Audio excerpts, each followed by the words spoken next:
教授在深夜偷看黄片，却发现里面男主就是自己，但他十分坚信从未参与过任何拍摄。为此，他查找出该演员的名字，并用钢笔记录了下来。随后在网上搜寻他的详细资料，却发现体重和身高完全一致。为此还拿出自己半张照片进行对比，发现两人就像一个模子里复制出来一样，甚至还开始怀疑对方是否是失散多年的孪生兄弟。可这种巧合让亚当心神不宁，导致亚当疯了般的想一探究竟。于是第二天，他便来到一家眼镜店，准备前往安东尼的公司进行调查。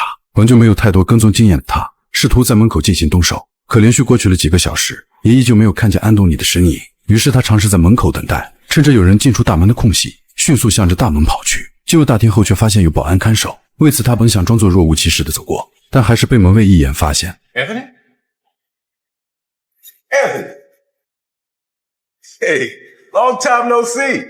I couldn't tell it was you with that beard. Is that for a movie? Yeah. You haven't been out here for ages.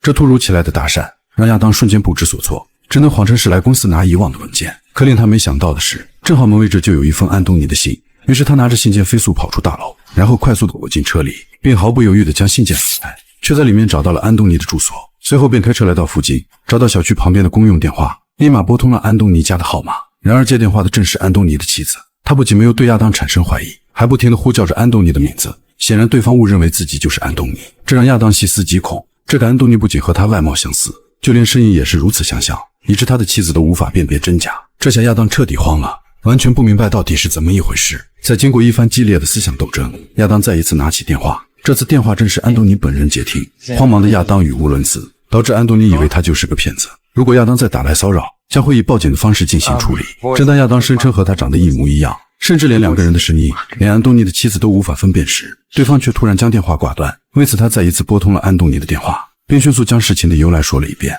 还表示想和安东尼见上一面。然而在安东尼这边，妻子发现丈夫正躲在卫生间打电话，这也引起了妻子的怀疑。等安东尼挂断电话后走出卫生间，妻子便开始询问是谁。 Who was that?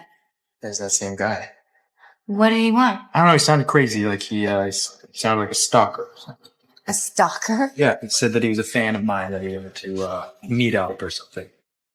这瞬间引发了妻子的大笑，一旁的安东尼也感到十分疑惑，随后便跑进房间书写着什么。等他再一次出来，妻子的语气瞬间变了味道，不断询问打电话的人到底是谁。显然安东尼的诡异行为已经引起了妻子的第六感，甚至怀疑他满嘴都是一筐谎话。可安东尼再一次坚称是个男的，希望妻子不要再神经兮兮，于是便独自一人离开家，剩下怀孕的妻子傻傻地站着。妻子为了搞清安东尼的秘密，晚上趁着他熟睡后，找到白天安东尼抄写的纸条，并根据信息寻找到亚当工作的学校。很快就巧遇到了那个男人，那个和自己丈夫一模一样的男人。她简直不敢相信自己的眼睛。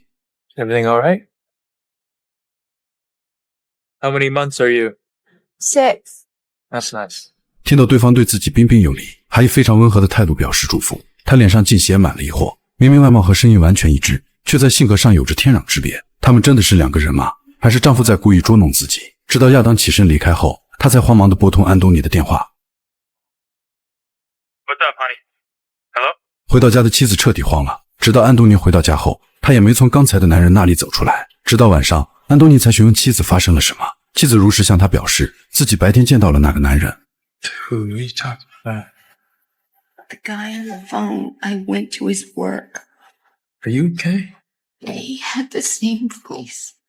He looks exactly like you. What do you mean exactly like me? What's happening? 直到第二天早上，亚当竟接到了安东尼的电话，他打算和亚当见上一面。随后亚当开车来到约定地点，很快安东尼也如约而至。他们看着对面那张熟悉的脸，完全不知道该说什么。随后安东尼让亚当伸出双手，结果却不出所料，就连手上的纹理都是一模一样。安东尼也不禁怀疑，两人是不是多年失散的双胞胎，只不过是小时候走散。他赶忙撩起衣服展示胸口的疤痕，然而亚当看后却没有说出一句反驳的话。他觉得两人的见面就是个错误，为此把安东尼的信物归原主，然后急匆匆地离开。而回到家后的安东尼同样疑惑，甚至开始怀疑起自己的妻子，怀疑肚子里的那个是不是自己的孩子。于是第二天，他来到了亚当家的楼下，开始监视起亚当，同时还包括他的女友玛丽。看着两人亲密的举动，安东尼竟对亚当的女友有了想法，于是一直尾随跟着他，并和他坐上同一辆公交车。看着玛丽接近完美的身材，竟不由自主地对玛丽起了色心。随后安东尼便再次找到亚当，还提出要和他交换身份体验一天，之后就会永远离开他的生活。并且两人之间再也不会有任何交集。殊不知这将是两人噩梦的开始。可面对凶神恶煞的安东尼，亚当只好答应了下来。但安东尼换好自己的衣服离开后，他便来到了安东尼的住所。门卫经立马帮他打开门。当得知亚当忘记携带钥匙，赶忙贴心地护送他回家。然而在电梯里，门卫跟他述说着一些奇怪的事，可亚当却对此一无所知，只能象征性地点点头。I know I shouldn't talk about this, but I'd love to go back. I heard they changed the lock and sent out new keys. I don't think I'm on the list. I need to go back.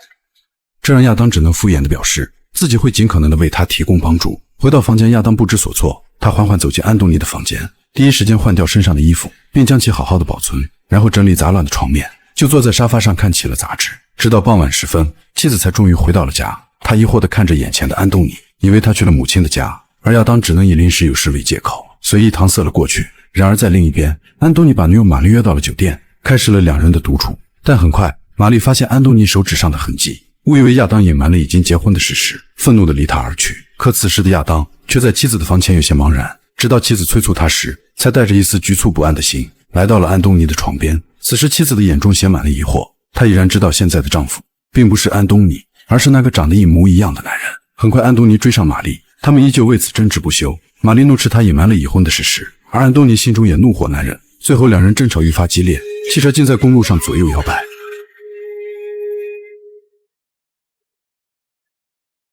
第二天，亚当自然地穿上安东尼的衣服，可在整理着装时，却发现了上衣口袋里的信封。他果断打开，里面竟然有一把钥匙，这让亚当似乎又想到了什么。随后等妻子回到房间，他又端详起了那一把钥匙。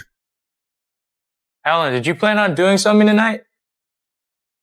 Because I think I have to go out.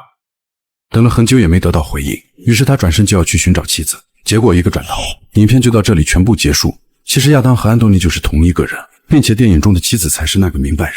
从他第一次接到亚当的电话，并且见到学校里的亚当时，他的眼睛里就泛着泪花，因为她发现丈夫安东尼已经人格分裂，竟然会把她当成陌生人。同时她打电话给丈夫的时候，正好是亚当消失在角落的时间。实际上安东尼以前就是个3级演员，那时候的他频繁光顾一些特殊的俱乐部，甚至有时还会带上小区的门卫一起，这也是门卫询问他的原因。然而却在6个月前，他遭到了经纪公司的解雇，又恰逢妻子怀孕，导致他不得不选择在大学任教。面对妻子的怀孕和俱乐部的歇业，还有他多年以来习惯的生活方式，促使他对妻子怀有深深的愧疚，但又不能抵抗现实中的诱惑，因此幻想出一个与自己截然不同的亚当，并且结识了一位新女友玛丽。为了改变自己的现状，他想以亚当的身份与妻子共同生活。可令他没想到的是，一把钥匙唤醒了他所有的记忆，并将终点拉回了原点，而妻子最后变成一只巨大的蜘蛛，则直接点明婚姻是吞噬他的牢笼。